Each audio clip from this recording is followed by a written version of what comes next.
میں نے شفقت محمود کو کہا بھی ہے کہ ہمارے بچوں کو ہر سکول، چاہے وہ انگلش میڈیم، چاہے اردو میڈیم، چاہے دینی مدرسے، سب کو 8، 7، 8 اور 9 کلاسز میں باقاعدہ سبجیکٹ پڑھائیں کہ نبی صلی اللہ علیہ وسلم کی جو زندگی تھی اور جو مدینہ میں کیا وہ کیا تھی.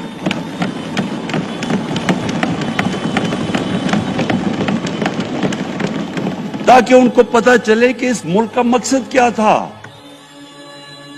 بڑے لوگ جو پاکستان نہیں چاہتے تھے وہ کیا کہتے تھے؟ وہ کہتے تھے کہ پاکستان تو بن گیا تو آپ نے تباہ، جو مسلمان ہندوستان میں رہ گئے ان کو آپ نے سیکنڈ کلاس سٹیزن بنا کے چھوڑ دیا ہے. آج بیچارے مسلمانوں سے کیا ہو رہا ہے وہاں؟ تو وہ لوگ کہتے ہیں کہ اگر پاکستان نہ بنتا تو مسلمانوں کی زیادہ طاقت ہونی تھی. ایک ہندوستان میں اس طرح مسلمانوں کا برا حال نہیں ہونا تھا جو آج ہے. یہ ایک آرگیومنٹ دی جاتی ہے.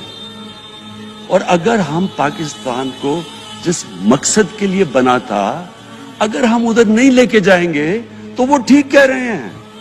یہ تو نہیں تھا کہ وہاں ٹاٹا برلا تھے جو اربوں پتی اور یہاں یہ شریف اور زرداری اربوں پتی بن جائیں. اس لیے تو نہیں پاکستان بنا تھا. یہ ایک بڑی ہمیں ری الائن کرنا چاہیے اپنے نظریے کی طرف. ہمیں اپنا رخ چینج کرنا چاہیے واپس کہ یہ بڑا عظیم خواب تھا پاکستان کا.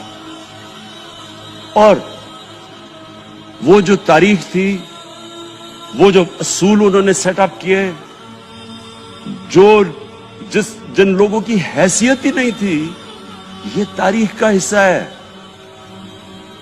کہ اس کے بعد انہوں نے دیکھتے دیکھتے 15، 20، 30 سالوں کے اندر دنیا کی امامت کی. صرف امامت ہی نہیں کی، وہ تو منگولیوں نے بھی دنیا بڑی جلدی سے فتح کر لی تھی. چنگیز خان نے بھی بڑی جلدی اس کی فوجوں نے فتح کر لی تھی. 100 سال کے بعد وہ ختم ہو گئے تھے. انہوں نے ایک دنیا کی عظیم سیویلائزیشن، جو ٹاپ سائنٹسٹ تھے، سارے دنیا کے ٹاپ سائنسدان، ایک عظیم کلچر. اور سب سے بڑی بات جو آج میں یہ کہنا چاہتا ہوں، انہوں نے اخلاقیات، ایک مورل سٹینڈرڈ سیٹ کی دنیا میں.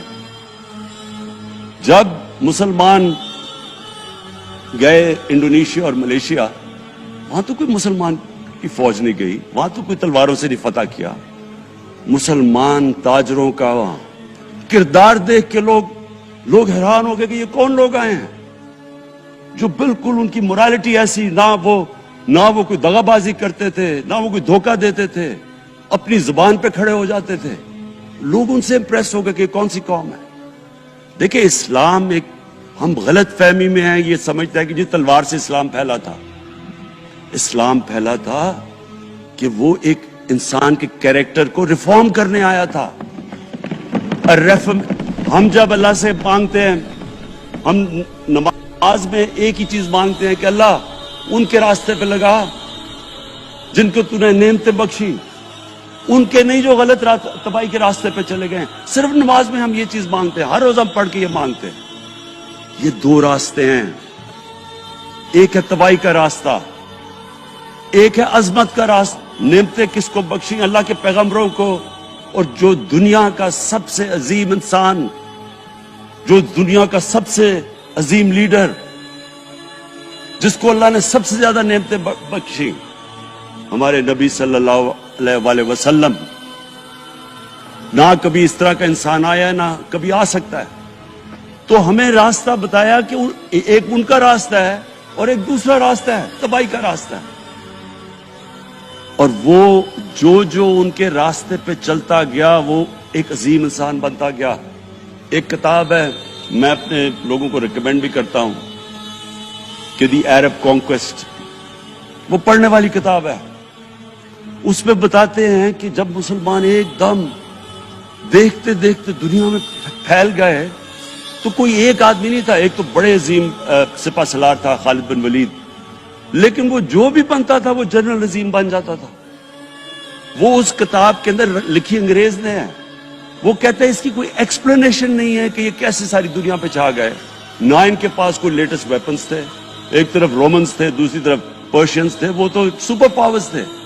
ہتھیار تو ان کے پاس تھے، نہ ان کے پاس ہتھیار. نمبرز میں بھی وہ زیادہ تھے, ان کی فوجیں بھی زیادہ تھیں, لیکن وہ ساری دنیا پہ پھیل گئے اور ایک ایسا سویلائزیشن بنا کہ زیادہ تر تو مسلمان نہیں تھے, وہ بھی ان کو مانتے تھے, کیونکہ ان کی اخلاقیات, ان کا عدل اور انصاف کا نظام, ان کا کیریکٹر, اس کی وجہ سے لوگ آئے ہیں. یہاں جو ہندوستان میں اسلام پھیلا ہے, یہ ہمارے جو بڑے بڑے بزرگ تھے, داتا صاحب, بلے شاہ, نظام الدین اولیاء اور بابا فرید, یہ لوگ تھے. ان کو لوگ دیکھ کے, ان کے کردار سے, ان کے انٹلیکٹ, انسانیت سے لوگ مسلمان ہوئے. تو ہم آج, میں جو یہ سینٹ الیکشن ہوا ہے, میں اپنی قوم کو یہاں, یعنی مجھے شرمندگی ہوتی ہے اسپیکر صاحب کہ ہم وہ کدھر وہ خواب اور کدھر بکرا منڈی بنی ہوئی ہے ایک لوگوں کو خریدنے کے لیے, اور سب کے سامنے. یعنی ہمیں ایک مہینے سے پتا تھا کہ پیسہ جمع کیا جا رہا ہے اس سینٹ الیکشن میں, اور مجھے حیرت ہوئی کہ الیکشن کمیشن کہتا ہے کہ جی یہ تو پتہ نہیں کوئی ہم آزاد انسٹیٹیوشن ہے, یا میں ان کی کوئی آزادی کے اوپر لے رہا تھا, یا جی بڑا زبردست الیکشن. اچھا کہتے جی بڑا اچھا الیکشن کروایا.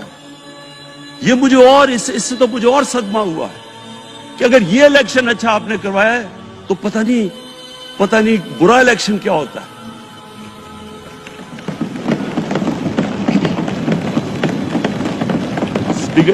اسپیکر صاحب یہ دیکھیں, مجھے یہ افسوس یہ ہوتا ہے کہ ہم ایک چیز سمجھتے نہیں ہیں. ہم کہتے ہیں نا جی ہمارے معاشی حالات بہت برے ہیں. دیکھیں جی ہماری ڈیفیسٹ تھے, یہ ہمارے کرنٹ اکاؤنٹ, یہ جو بھی ہم کہتے ہیں, قرضے چڑھے ہوئے ہیں. یہ جو قرضے چڑھے ہوئے ہیں یہ ایک بیماری کے سمٹمز ہیں. بیماری کچھ اور ہے. اخلاقی طور پہ ہماری قوم کو تباہ کیا ہے, پھر معاشی تباہی آتی ہے. آج مجھے ایک ملک کا بتا دیں جس کی اخلاقیات اوپر ہو, جن کے مورل سٹینڈرڈز اوپر ہوں اور وہ غریب ہو. ایک ملک مجھے بتا دیں, اور کوئی ملک مجھے بتا دیں جتنا مرضی پیسہ ہو, وسائل ہو, سب کچھ ہو, لیکن وہاں کی بھی جو لیڈرشپ کرپٹ ہو, وہ مجھے بتا دیں کہ اس میں خوشحالی ہو. دیکھیں یہ ساتھ ساتھ جاتا ہے. اس وقت کیا ہوا تھا مدینہ کی ریاست میں, کیا انہیں کوئی سونا تیل مل گیا تھا, کیا ہوا تھا کہ ان کے پاس کوئی پیسے آ گئے تھے, کیسے وہ اوپر اٹھ گئے تھے, کوئی انہوں نے قرضے لیے تھے, کس طرح اٹھے تھے اوپر. دنیا کے عظیم لیڈر نے ان کی اخلاقیات اٹھا دی تھی, صادق اور امین.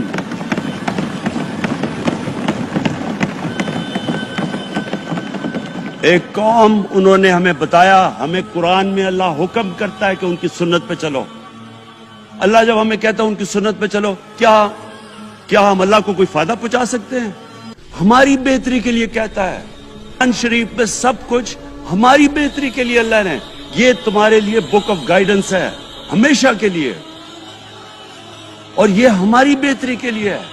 تو وہ جب ہمیں کہتا ہے کہ نبی صلی اللہ علیہ وسلم کے راستے پہ چلو, وہ ہماری بہتری کے لیے کہتا ہے. اور میں, جس نے اس عمر میں ساری دنیا دیکھ لی ہے, اسپیکر صاحب میں آپ کو بتاؤں, مجھے تکلیف ہوتی ہے دیکھ کے. جب میں یہ مغربی ملکوں میں جاتا ہوں, اسکینڈینیویا میں, سوئٹزرلینڈ میں, آپ وہاں کے اخلاقی سٹینڈرڈز دیکھیں, ان کی مورل سٹینڈنگز دیکھیں, شرم آئے گی آپ کو کہ جو ہمارے ملک میں ہو رہا ہے. اور یہ جو سینٹ کا الیکشن ہوا ہے, آپ کو افسوس ہوگا کہ ہم وہ کس کی امت ہیں, ہم کس کی امت ہیں, کس کے نام پہ پاکستان کا مطلب کیا, لا الہ الا اللہ, اس پہ یہ ہمارا ملک بنا تھا. اور آج دیکھیں ایک کرپٹ آدمی, دنیا میں ثابت کیا ہوا کرپٹ آدمی آصف زرداری, دنیا میں اس کے اوپر لکھا ہوا کہ مسٹر 10%, مضمون لکھے ہوئے ہیں, فلمیں بنی ہوئی ہیں اس کے اوپر. اور اس ملک میں لوگ کہیں جی ایک زرداری سب پہ بھاری, کیا کہ وہ رشوت دیتا ہے اس لیے سب پہ بھاری ہو گیا. کیا یہ ہے ہمارا ملک؟ دوسری طرف دیکھیں,